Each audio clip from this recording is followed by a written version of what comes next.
Aemond Targaryen signals the point of no return for House of the Dragon conflicts by referring to Jaehaerys and Lucerys as strong boys in his toast. Before passing away, King Viserys Targaryen hosts a final meal with his entire family in an effort to put an end to the nearly 20 years' worth of resentments.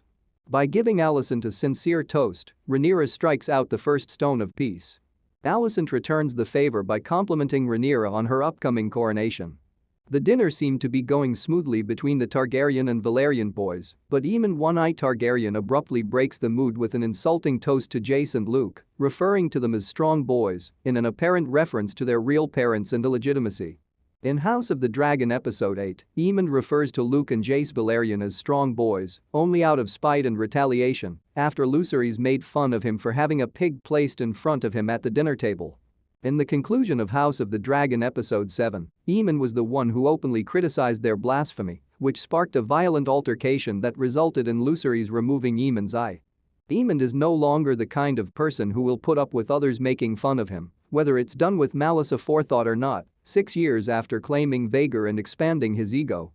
Aemond was goading Jace and Luke into evoking an emotional response, as doing so enhances his own authority as a legitimate Targaryen heir, while proving that he has no fear of his nephews, and as a result, he chooses cruelty in response to any perceived slights, with Jaehaerys and Lucerys' not-so-secret status as bastards of House Strong being their most vulnerable subject.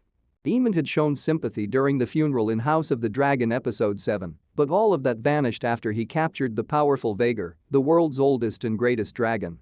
At this point, Aemond's self-assurance and body language significantly changed, signaling to others that he now believed himself to be more capable and powerful.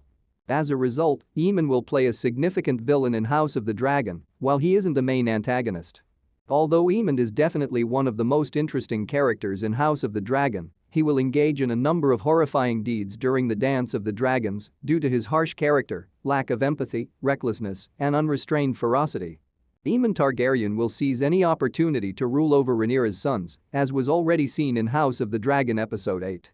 Aemond's disputes with his nephews are the ideal occasion to escalate due to the war, because his propensity for violence is now more justified than it would otherwise be.